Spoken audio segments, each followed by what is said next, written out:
judgment upon the earth himself.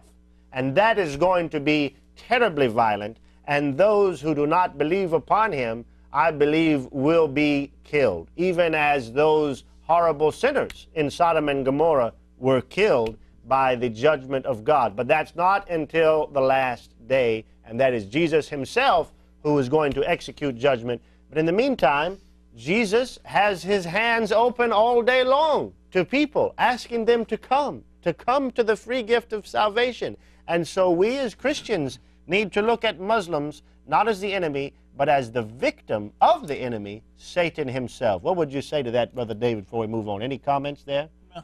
No correctives? Disagree? No, I'm just sitting here wondering, come on, I mean, show after show, we point out all the violent passages in Islam, and we challenge the Muslims who believe that Islam is a religion of peace to call in there and correct us, and then we get nothing, and they just call us knuckleheads. Knuckleheads.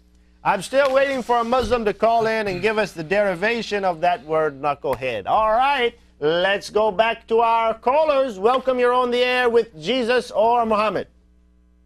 Hi, Pastor Joseph. Hi, Brother David. May God keep blessing you. Thank you, brother. And you. I love your show. Love you. Thank you. I just want to inform you that thousands of Christians, they gather today after church in front of the federal building on Wilshire Boulevard in California to condemn what happened in Egypt and also to ask President Obama to help them and support them in any way. Well, I wonder if that's going to happen. I wonder if that was carried by the regular news services like ABC, CBS, NBC. Do you know? It just actually happened. I just came back. I was there not too long ago. I just came in to watch the show.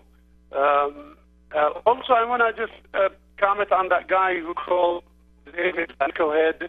Yeah, I'm a knucklehead too. May God keep blessing you guys. And you. I don't know if they forgot, if he forgot to mention about Muhammad when he slept with a dead woman. Yeah. And when they asked him, why did you do that? And he said, well, I'm preparing her to go to heaven.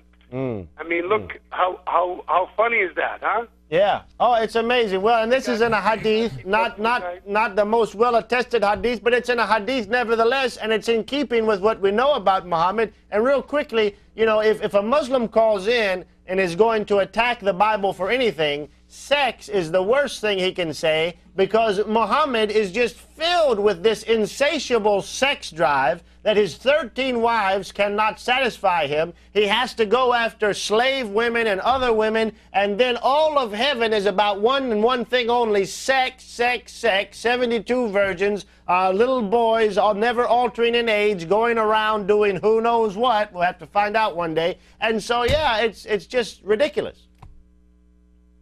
I pray for them every day for them to make God open their eyes and their heart to understand this is a fake religion. Yes. Absolutely. It's an antichrist, and may God bless you. And also let's pray on the victim that they died in Egypt. Today in church, even they prayed on the criminal, the one who did the act. They prayed for them also. Yeah. So thank you very much. I love your show, and may God bless you and keep blessing you. We love you. Thank you. The Lord bless you, brother. Thanks for that report. You know, here we go again. I mean, you find that Muslims kill Christians. How do they respond? They pray for them. They have a special service, and they pray for them. Christians, if anyone who, whether they're Christian or not in name or not, if anyone kills a Muslim, what happens? Even when you don't kill Muslims, daily in the Middle East, at the end of the khutbah, at the end of the sermon in Arabic, they do du'as of damning, condemning, begging Allah to send down hellfire, judgment, pain, and doom and punishment on all of the kafir and mushrikeen, on America, and by name, America and Israel and all of the Zionists and all this kind of stuff. You know, I mean, can't you see Muslims who are out there, people who aren't quite sure where you are, can't you see the difference in the fruits? Jesus says you'll know a tree by its fruits. if nothing else, if you don't want to take our biblical arguments, you don't want to take the Quranic arguments or the knucklehead or the this or the that, look at the fruits every day of what's taking place around the world. Muslims killing Christians, Muslims blowing up churches, catching them on fire. Where are the Christians blowing up mosques? Where are the Christians killing Muslims? Muslims kill Christians, Christians pray for them. A Christian does something that may not even do it, like in Pakistan. They say, well, there's a Christian who desecrated the Quran. They had no proof, but they said it. What happens? Muslims get into a rage all over Pakistan and go and burn down villages and kill and plunder and pillage. Look at the fruits. Can you not see? Can you not see what Jesus says?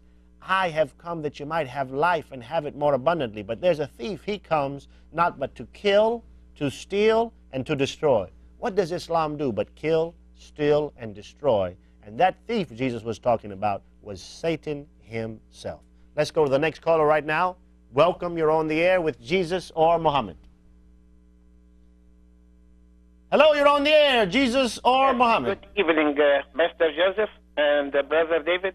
Yes. Good evening. Yes, I just would like to tell you about what Jesus said about the people, they kill the body. He said, don't be afraid from whom they kill the body. Yeah. But I tell you from whom you be afraid. That after they kill the body, they will be thrown in hell, those people that they kill the body.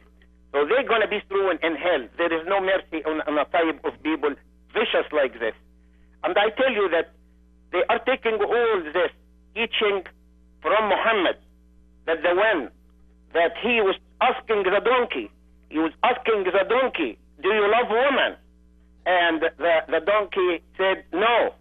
He said, oh, I thought you love women, and he called him Ya'fur because he doesn't like women, right? And the same, Kulthum bint Kalb, the woman that she was dead in the grave.